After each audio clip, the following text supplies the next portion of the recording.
নমস্কার, আমি সুশোভন। মনের কথায় আপনাদের সকলকে স্বাগত জানাই। তো বেসিক্যালি আমার এই চ্যানেলটিতে আমি আপনাদের সাথে আমার মনের কিছু চিন্তা ভাবনা, আমার লেখা কিছু কবিতা আপনাদের সাথে শেয়ার করব।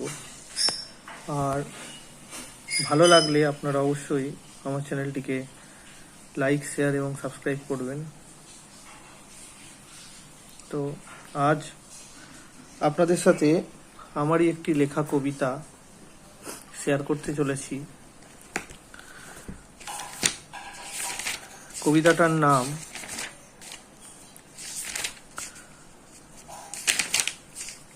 পথিক। গ্রীষ্মের তপ্ত দুপুর, গায়ের পথ ধুলোময়, শুকনো সব খাল বিল পুকুর। ক্লান্ত নিস্তেজ বৃক্ষরাজি দাঁড়িয়ে পথের ধারে, তবু তারা ছায়া দান করে চলেছে আজি।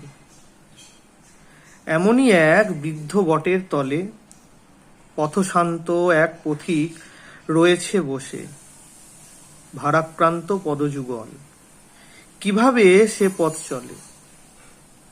আসছে সে বহু দূর থেকে, অচেনা কত গ্রাম করেছে সে পার, কত কথা স্মৃতিরূপে মনে রয়ে গেছে একে।